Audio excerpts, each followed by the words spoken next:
আচ্ছা, nursing hostel, সেই nursing হোস্টেলের যদি বেহাল দশা থাকে তাহলে কি অবস্থা হয়? এরকমই একটা ছবি, একেবারে ছাদের চাঙড় ভেঙে ভেঙে পড়ছে। ছবিটা দেখাবো।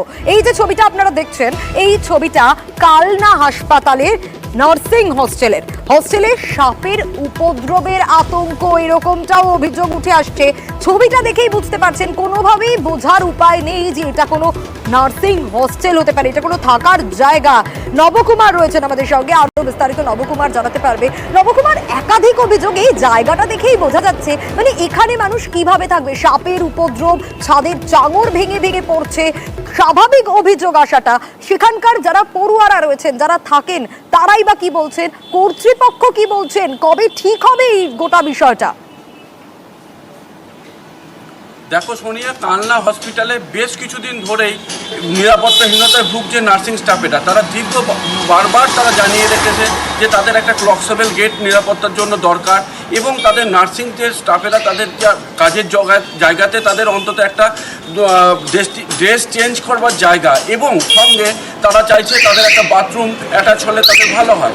এবং তারা রোগী কল্যাণ সমিতির মিটিংয়েও জানিয়েছে, কিন্তু এখনো পর্যন্ত সেরকম কোনো রকম সদুপায় না দেখে তারা আমাদের যিনি এসেছিলেন সাংসদ ডক্টর শর্মিলা সরকার, তিনি আসাতে তার কাছে তারা একরাশ ক্ষোভ উগড়ে দেয়, এবং তারা বলেন যে আমাদের এই নিরাপত্তা বিষয়টা দেখলে অবশ্যই ভালো হয়। আমরা দীর্ঘদিন ধরে বলেছি, এছাড়া তাদের রান্নাঘরে অনেকবার কেউটে সাপও পাওয়া গিয়েছে, এবং পাশে জঙ্গল, সেগুলো নিয়মিত পরিষ্কারও হয় না। বিভিন্ন অভিযোগে তারা দাবি করেছে, এবং তাতে কর্তৃপক্ষ তরফ থেকে শর্মিলা সরকার তিনি আশ্বাস দেন দ্রুত এই বিষয়ে তারা ব্যবস্থা নেবেন। সোনিয়া, বেশ,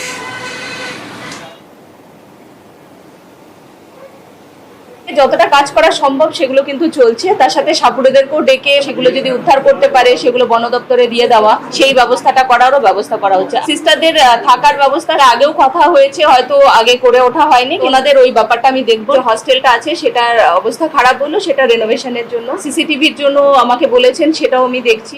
এখন বিল্ডিংটা তো উপর থেকে সব ভেঙে ভেঙে পড়ছে, জানলা দরজা সব ভাঙা, ভালো করে বন্ধ হয় না, জানলাগুলো টেনে টেনে বন্ধ করতে হয়, সিকিউরিটি তো নেই।